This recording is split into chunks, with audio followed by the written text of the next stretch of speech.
Je m'appelle Camille Bernard, j'ai 32 ans, et la première personne qui m'a menti le jour de mon mariage, c'était ma mère. Elle m'a envoyé un message à 15h11, soit 14 minutes avant le moment où je devais remonter l'allée, en écrivant que le trafic était affreux, ma chérie.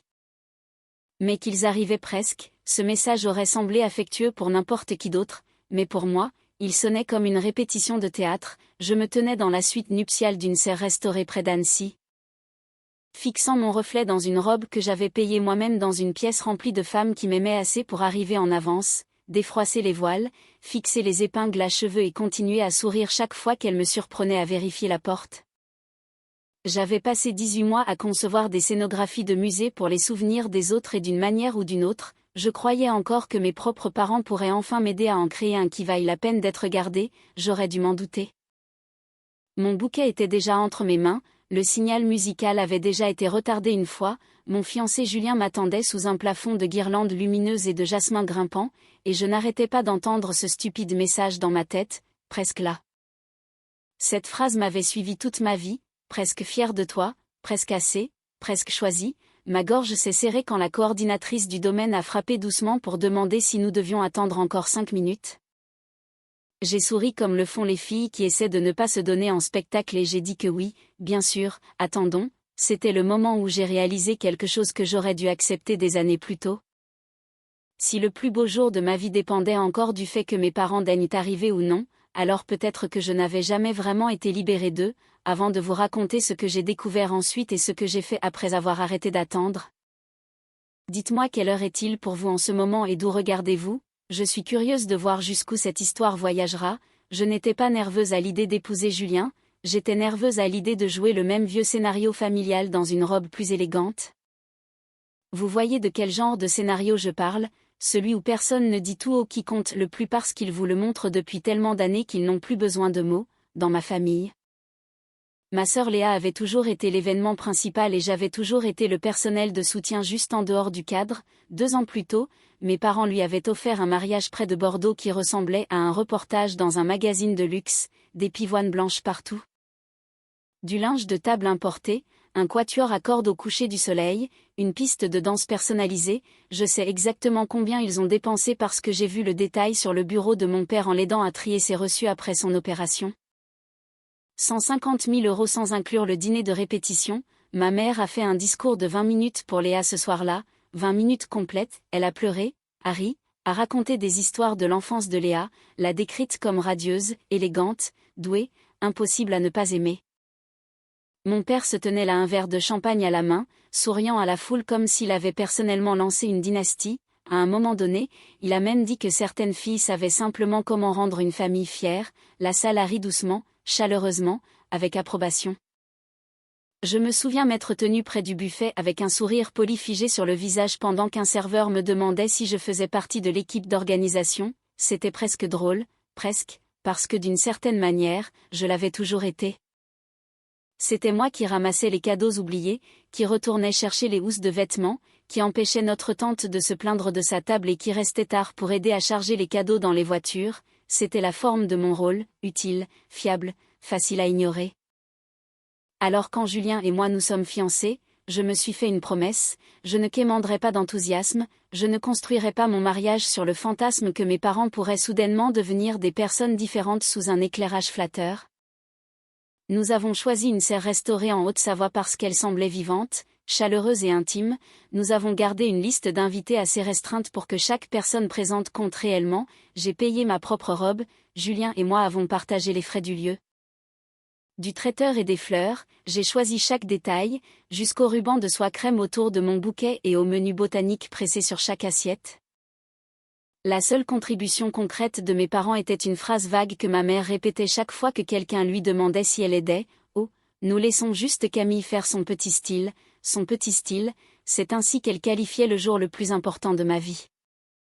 Pendant ce temps, elle repartageait encore de vieux clips du mariage de Léa à chaque anniversaire avec des légendes disant que c'était toujours la référence absolue et que certains jours ne pourraient jamais être surpassés. Elle m'envoyait des messages qui semblaient utiles si on ne connaissait pas son ton. Es-tu sûr qu'une serre ne fera pas trop décontracté? Es-tu sûr que les gens font encore des dîners assis pour les petits mariages? Es-tu sûr que ta robe rend bien en photo sans l'éclairage d'une cathédrale? Chaque question portait le même couteau silencieux, Léa a fait mieux, et le pire était que je m'étais entraînée à absorber ces coupures comme on subit la météo, sourire, détourner la conversation, avancer, être la fille facile, être la personne raisonnable. Être la fille qui n'a jamais besoin de trop, mais on ne peut survivre qu'un temps avec des miettes émotionnelles avant de commencer à remarquer le schéma pour ce qu'il est. Avez-vous déjà regardé l'histoire de votre famille et réalisé que vous n'imaginiez pas du tout le déséquilibre? Que vous n'étiez pas trop sensible, trop dramatique ou trop exigeante, vous étiez juste la seule dont on attendait qu'elle vive avec moins. La première confirmation est venue du voiturier, mais la vérité avait déjà commencé à se former dans mon corps avant même qu'il ne dise un mot. La coordinatrice est revenue dans la suite nuptiale avec une expression prudente, celle que les gens portent lorsqu'ils essaient de savoir si une mauvaise nouvelle doit être chuchotée ou livrée d'un coup. Derrière elle se tenait un jeune homme du parking, peut-être 19 ans, les épaules raides. Des étiquettes de clés bouclées autour des doigts, il avait l'air de vouloir être n'importe où ailleurs. Je me suis avancée avant que quiconque ne puisse me protéger de ce qu'il allait dire. Je lui ai demandé directement s'il avait vu mes parents arriver.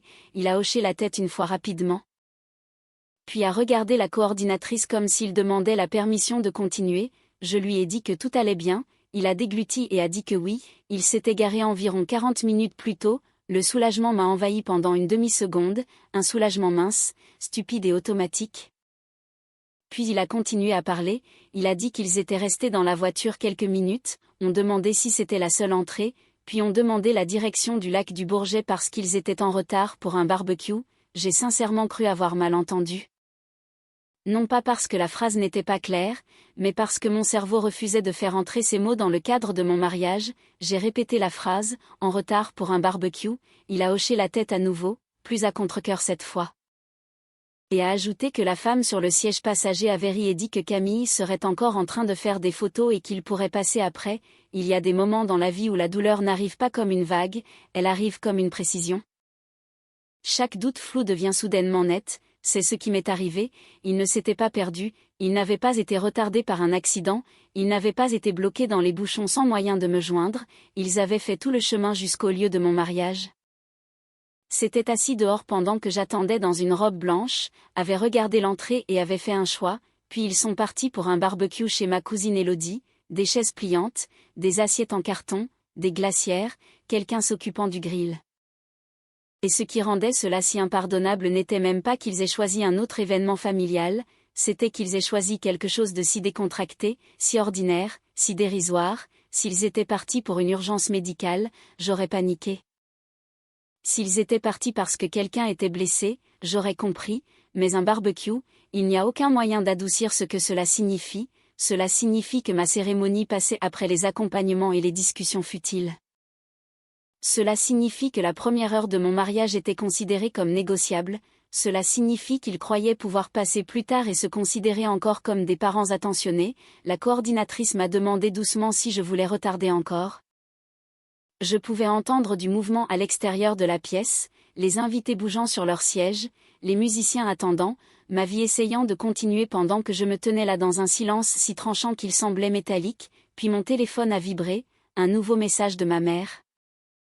Le trafic est horrible, n'en fais pas toute une histoire si nous manquons le début, ma chérie, nous passerons après, ma chérie, j'ai fixé le mot jusqu'à ce qu'il cesse de ressembler à de l'affection et commence à ressembler à une stratégie, n'en fais pas toute une histoire. C'était toujours l'ordre caché derrière chaque blessure qu'il m'infligeait, n'en fais pas toute une histoire quand Léa a la plus grande chambre, n'en fais pas toute une histoire quand ton dîner d'anniversaire est reporté.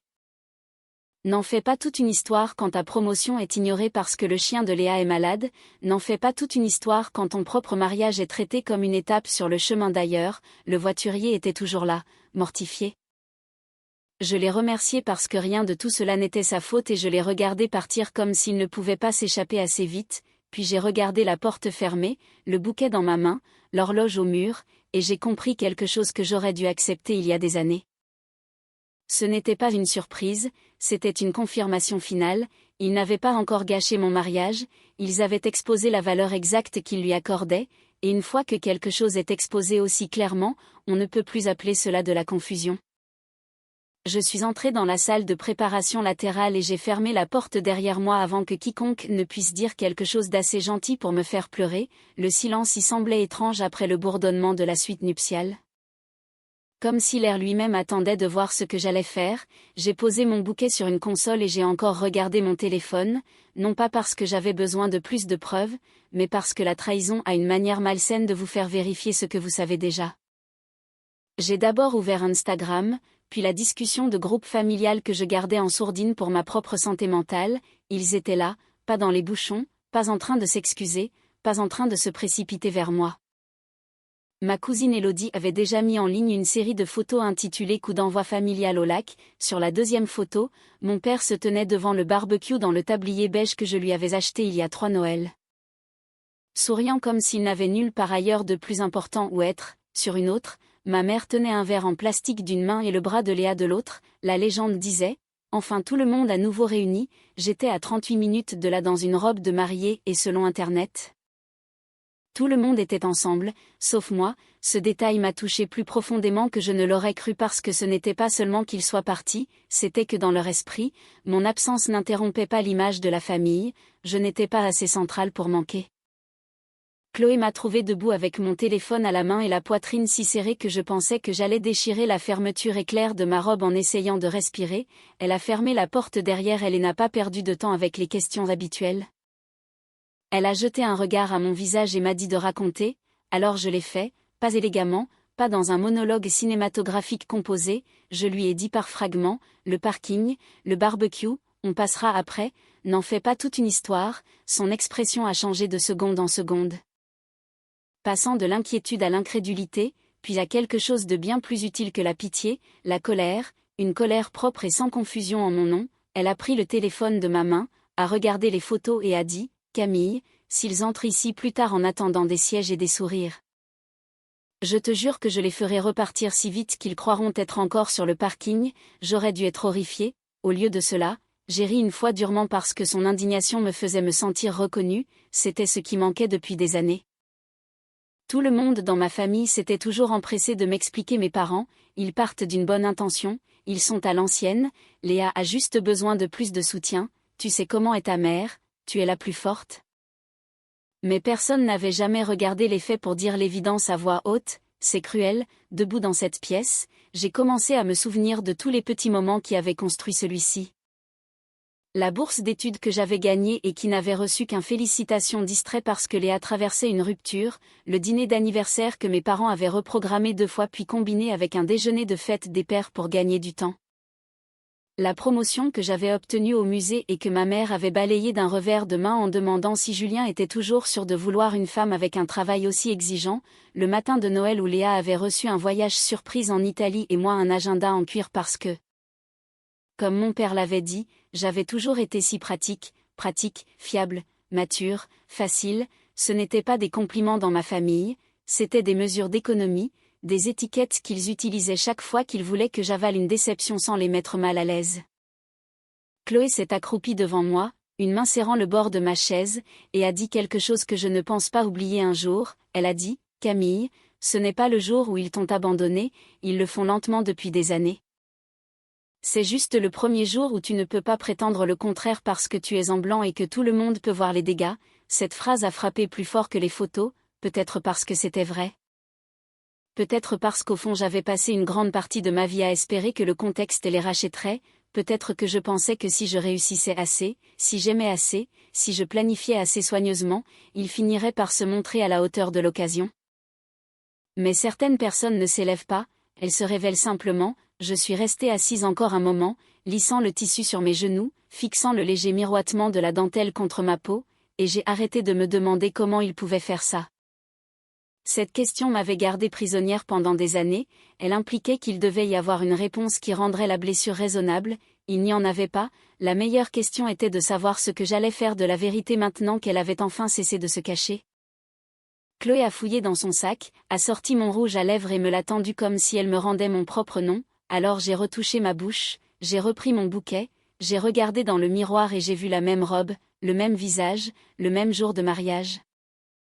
Mais pas la même femme qui était entrée dans cette pièce en espérant un miracle de dernière minute. J'ai envoyé un message à la coordinatrice, commencez à l'heure, plus de retard, puis j'ai envoyé un second message, si Philippe et Catherine Bernard arrivent, ne les amenez pas à la table d'honneur. Amenez-les-moi d'abord, calmement, c'était le moment où le chagrin a cessé de conduire et où quelque chose de plus stable a pris le volant. Une fois que j'ai pris la décision, mon corps a suivi une seconde plus tard. Comme si un fil invisible à l'intérieur de moi avait enfin cessé de produire des étincelles et s'était mis en place, le tremblement de mes mains s'est apaisé, ma respiration a ralenti, même le bruit à l'extérieur de la salle de préparation, les chaises qui bougent, les chaussures sur le carrelage. Les voix étouffées des invités prenant place, tout a cessé de ressembler à une pression pour devenir la réalité qui m'attendait. La douleur était toujours là, bien sûr, elle n'avait pas disparu, mais elle n'était plus aux commandes, c'était nouveau, j'ai repris mon bouquet. J'ai redressé les épaules et je me suis regardé une dernière fois dans le miroir, mon mascara était intact, mon rouge à lèvres impeccable, mes yeux étaient différents, pas plus doux, pas plus tristes, plus clairs, c'était le mot, plus clair, pendant la majeure partie de ma vie. J'avais confondu l'espoir avec la loyauté, j'avais cru que si je restais assez patiente, assez utile, assez compréhensive, mes parents finiraient par faire un pas vers moi et agiraient comme si je comptais sans qu'on le leur rappelle. Mais debout dans une robe de mariée avec la vérité exposée si crûment, je pouvais enfin voir à quel point cet espoir m'avait appris à me trahir moi-même. Chloé m'a ouvert la porte sans dire un mot et ensemble nous sommes revenus vers l'entrée de la cérémonie, le quatuor avait recommencé à jouer. Les invités se levaient légèrement sur leur siège, essayant de ne pas paraître trop curieux, essayant et échouant, une cérémonie retardée crée toujours des murmures, une mariée marchant sans ses parents crée le silence, quand les portes se sont ouvertes et que j'ai avancé seule. Toute la salle a basculé, pas avec de la pitié, comme je l'avais craint, mais avec de l'attention, une attention réelle et totale, cela a traversé l'espace comme un courant, je pouvais le sentir dans l'immobilité, dans la façon dont les conversations s'arrêtaient instantanément. Dans la façon dont les gens se tournaient entièrement vers moi au lieu de jeter un regard poli puis de détourner les yeux, pendant une seconde suspendue, j'ai compris exactement à quel point j'étais exposée, et puis, de manière inattendue. Cette exposition a cessé de ressembler à de l'humiliation pour commencer à ressembler à du pouvoir, j'étais là, il n'y était pas, que tout le monde voit cela, que tout le monde s'interroge, que tout le monde se souvienne de qui s'est réellement présenté et de qui ne l'a pas fait. L'allée s'étirait devant moi sous les lumières chaleureuses et le jasmin, et je l'ai parcouru seul, le dos droit et la tête haute, à mi-chemin, j'ai vu Chloé au premier rang qui pleurait déjà, j'ai vu la mère de Julien avec les 2 mains pressées contre sa poitrine. J'ai vu une de mes collègues du musée me regarder avec ce genre de fierté féroce habituellement réservé aux survivants et aux finisseurs de marathon, puis j'ai vu Julien, son visage a changé à l'instant où il a réalisé que je venais seul, d'abord de l'inquiétude, puis de la compréhension. Puis quelque chose de plus stable et profond que les deux, du respect, il n'avait pas l'air embarrassé pour moi, il n'avait pas l'air paniqué, il avait l'air de savoir que cette marche me coûtait quelque chose et il m'admirait de la faire malgré tout. Au moment où je l'ai rejoint, ma gorge brûlait. Il a pris mes 2 mains et s'est penché juste assez pour chuchoter qu'il n'avait pas le droit de toucher à ce moment, qu'il n'avait pas le droit de l'avoir. Cela m'a presque brisé plus que n'importe quoi d'autre ce jour-là, parce que c'était ce que j'avais protégé sans même le réaliser. Pas seulement la cérémonie, mais son sens, le droit d'avoir une chose sacrée dans ma vie qui n'avait pas à se plier à l'égoïsme de ma famille. L'officiante a commencé et je me suis concentrée sur la cadence de sa voix, sur la chaleur des mains de Julien autour des miennes. Sur la lumière filtrant à travers le verre de la serre, peu à peu, la pièce a cessé de ressembler à un endroit où j'avais été abandonnée pour devenir un endroit où j'avais été soutenue. Cette différence importait plus que je ne peux l'expliquer, pendant les vœux. J'ai entendu ma propre voix sortir plus forte que je ne l'espérais, nous les avions écrits des semaines auparavant, simples et sincères, mais quand ce fut mon tour, j'ai ajouté une ligne qui n'était pas dans la version originale. J'ai dit que je promettais de construire un foyer où personne n'aurait à gagner de la tendresse en étant pratique. Les mots sont restés suspendus une seconde et j'ai senti une onde traverser la salle, quelques personnes ont compris immédiatement, je pouvais le voir. D'autres l'ont peut-être simplement entendu comme quelque chose de poétique, c'était parfait ainsi, Julien a compris, ses yeux se sont remplis de larmes avant même qu'il ne prononce un seul mot de ses propres vœux. Quand il a promis que je n'aurais plus jamais à me tenir seule dans une pièce pleine de monde, j'ai senti quelque chose en moi se desserrer, quelque chose qui était tendu depuis des années, pas guérir, pas totalement, mais se desserrer assez pour respirer. Assez pour croire que mon avenir n'avait pas à ressembler à mon passé. Quand nous nous sommes embrassés, les applaudissements qui ont suivi n'étaient pas le genre poli que les gens donnent lors d'événements formels parce que c'est attendu, il y avait de la force derrière, de la joie, oui. Mais aussi de la solidarité, le genre d'applaudissements qui disent que nous avons vu ce qui s'est passé et que nous te voyons quand même, nous avons remonté l'allée ensemble en tant que mari et femme, et à chaque pas. Je me sentais m'éloigner davantage de la fille que mes parents m'avaient appris à être. Le cocktail a commencé sous des guirlandes de lumière et la lueur dorée de la fin d'après-midi se déversant à travers les parois de la serre, les invités se regroupaient autour de tables nappées de lin. Les serveurs passaient des plateaux de champagne et de bouchées à la truffe, et le groupe de musique s'est lancé dans quelque chose de doux et de joyeux. Plus d'une personne m'a serré dans ses bras un peu plus fort que d'habitude, personne n'a posé de questions indiscrètes. Personne ne m'a imposé de sympathie forcée, cette retenue semblait être sa propre forme de gentillesse, ils m'ont laissé l'espace pour rester digne et je m'en souviendrai toujours, puis, alors que le photographe venait me demander pour les portraits officiels. J'ai pris une décision qui semblait petite sur le moment et énorme à l'instant où je l'ai prononcée à voix haute. Il a demandé si je voulais attendre un peu plus longtemps au cas où mes parents arriveraient avant les photos de famille, j'ai dit non, puis j'ai clarifié, j'ai dit. Faisons le portrait de famille maintenant, mais pas par le sang. Il a cligné des yeux une fois, puis a hoché la tête comme un professionnel qui avait vu assez de mariages pour comprendre que certaines instructions portent une histoire. Alors, nous avons rassemblé les gens qui nous avaient réellement choisis, Chloé, les parents de Julien, ma colocataire de fac, mon équipe du musée, le voisin qui m'avait aidé à déménager d'un appartement à minuit, la mentor qui m'avait appris à négocier mon salaire, des amis qui avaient traversé le pays. Des gens qui appelaient, prenaient des nouvelles, se présentaient, restaient tard, se souvenaient des détails, faisaient de la place, des gens qui n'avaient jamais traité l'amour comme un système de classement. Nous nous sommes tenus sous un mur de lierre et de lanternes pendant que le photographe nous arrangeait plus près, plus serré, plus chaleureusement, jusqu'à ce que cela cesse de ressembler à un substitut de famille pour devenir la réalité. C'était la photo la plus honnête que j'ai jamais prise. Je l'ai regardé sur l'aperçu de l'appareil et j'ai ressenti une étrange vague de paix. Voilà, ai-je pensé, voilà la vie à laquelle j'appartiens réellement, et puis j'ai fait quelque chose que mon ancien moi n'aurait jamais osé, je l'ai publié avant le dîner, sans trop réfléchir. Sans dossier de brouillon, sans me demander si c'était trop, juste la photo et une légende. Merci aux personnes qui ont choisi d'être ici aujourd'hui, vous avez rendu ce mariage inoubliable. Certains sièges sont restés vides, mais l'amour a une façon de remplir ce que le manque de respect abandonne. Je n'ai pas tagué mes parents, je n'ai nommé personne, je n'en avais pas besoin, quiconque avait besoin de comprendre comprendrait immédiatement, quiconque se sentait exposé par cela avait mérité ce sentiment. J'ai glissé mon téléphone dans la pochette de Chloé. J'ai accepté un verre de champagne d'un plateau qui passait et je me suis tournée vers la réception avec Julien à mes côtés. Pour la première fois de la journée, je ne me préparais plus à la déception, j'étais prête à ce que le reste de mon mariage commence.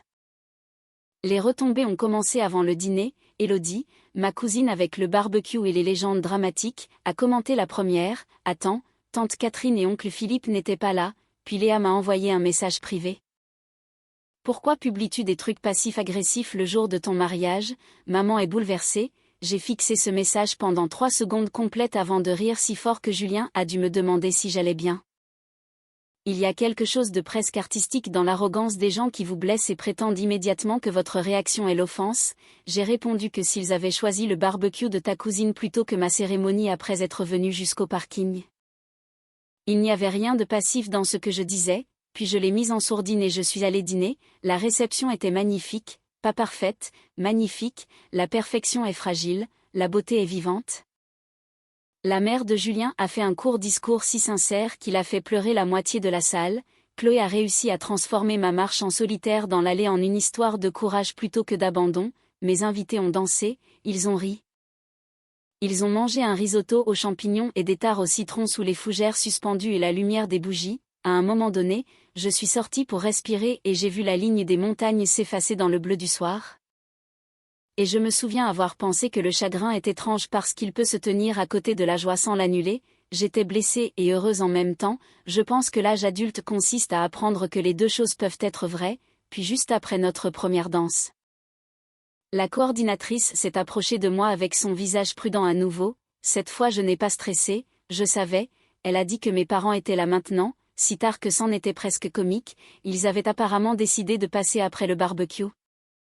Exactement comme ma mère l'avait prévu, comme si mon mariage était une obligation de passage qu'il pouvait caser entre les hamburgers et le dessert. La coordinatrice a ajouté qu'ils semblaient contrariés par le changement de plan de table. Bien sûr qu'ils étaient contrariés. Les gens comme ça n'ont aucun problème à vous manquer de respect, ils ont un problème quand ce manque de respect a des conséquences logistiques. J'ai demandé où ils étaient, elle a dit qu'ils étaient à l'entrée latérale près des cuisines. Exigeant de savoir pourquoi personne ne les avait conduits à la table d'honneur, j'ai tendu mon verre à Julien, j'ai soulevé l'ourlet de ma robe et j'y suis allée moi-même. Mon père avait le visage rouge. Ma mère avait l'air offensée dans une robe en soie marine que je n'avais jamais vue parce qu'elle n'avait été présente pour aucune des photos, aucun des vœux, aucune de la partie où un parent pourrait compter. La première chose qu'elle a dite a été « Camille, qu'est-ce qui se passe enfin ? Ta tante m'a envoyé ta publication et maintenant les gens appellent ». Mon père a renchéri en disant que je les avais embarrassés le jour de mon mariage. Imaginez ça, ils avaient manqué presque tout et trouvaient encore le moyen de se placer au centre.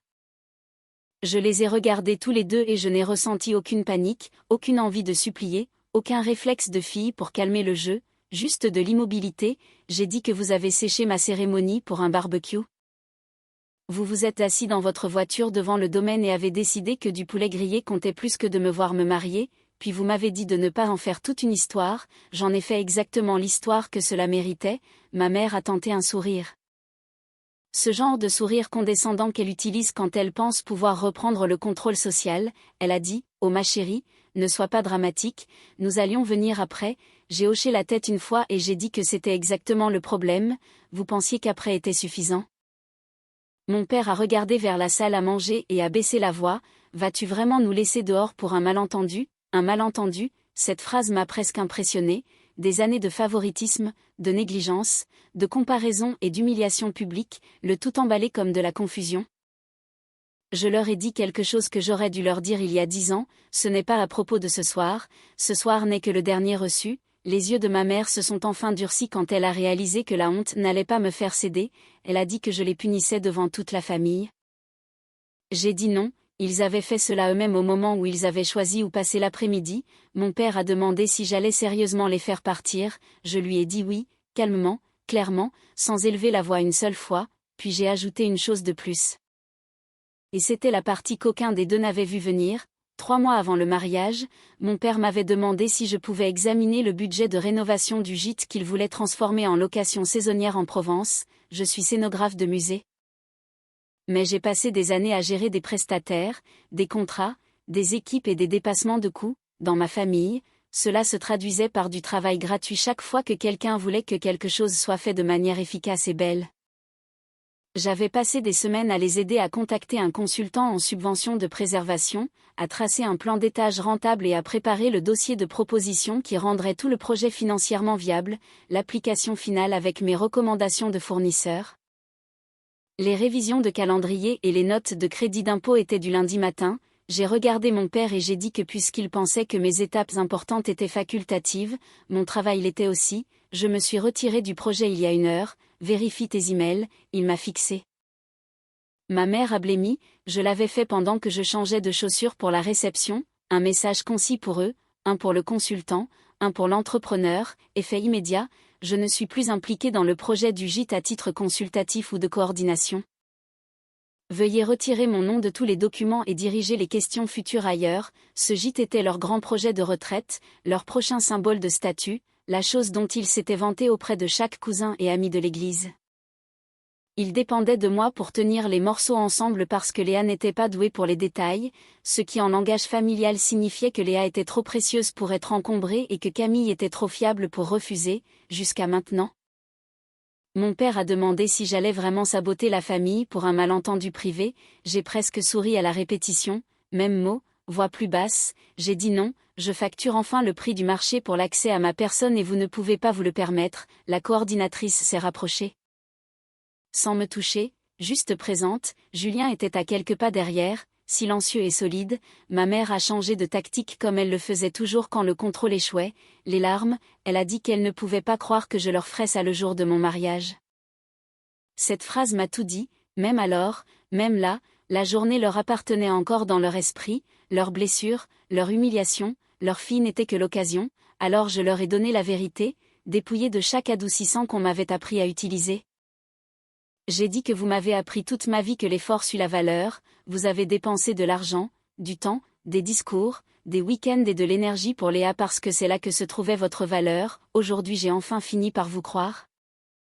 Et maintenant mon effort suit la valeur lui aussi, il va à mon mari, à mon mariage et aux personnes qui se sont réellement présentées, pas vous, plus maintenant, mon père s'est tu le premier, ma mère avait l'air d'avoir reçu une gifle. Bien que j'eusse à peine élevé la voix au-dessus d'un ton de conversation, il est incroyable de voir à quel point une limite peut sembler brutale aux personnes qui s'attendaient à un accès permanent. J'ai demandé à la coordinatrice de demander à quelqu'un de leur apporter leur manteau du vestiaire, puis je me suis retournée et je suis retournée à ma réception avant que l'un d'eux ne puisse tenter une dernière réécriture de la réalité, derrière moi. J'ai entendu ma mère prononcer mon nom comme elle le faisait quand j'étais petite et que je courais encore vers elle, je ne me suis pas retournée. Avez-vous déjà atteint un point où ne pas regarder en arrière est la chose la plus aimante que vous puissiez faire pour vous-même?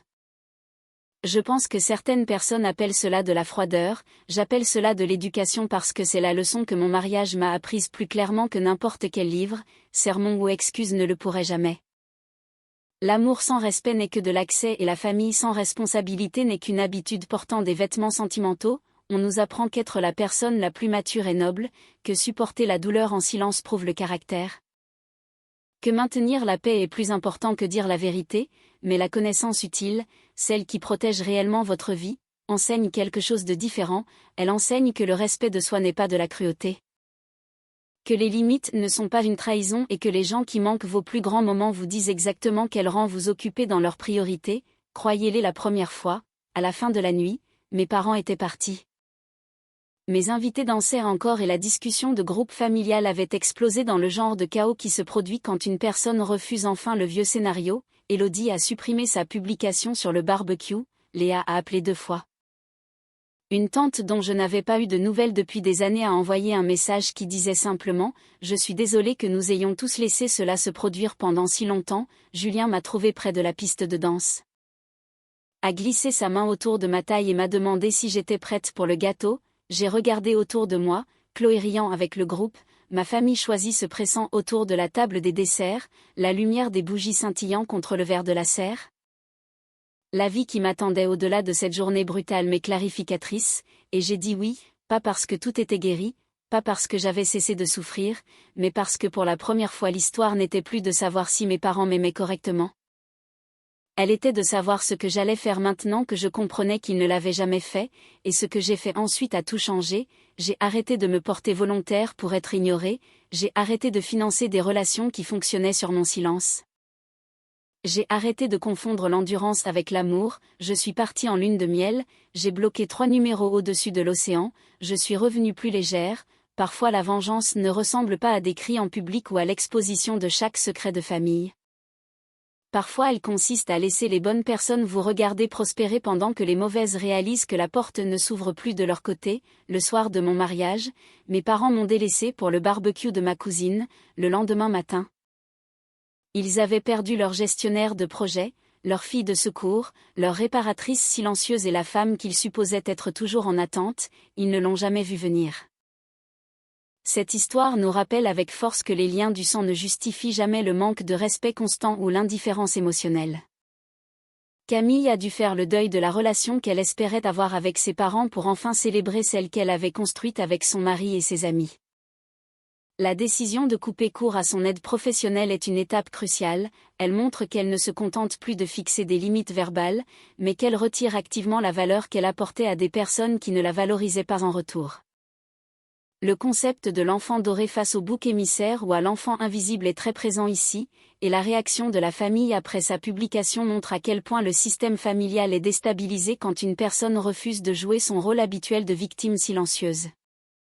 C'est un acte de bravoure que de choisir sa propre dignité le jour de son mariage plutôt que de maintenir une façade pour le confort des autres.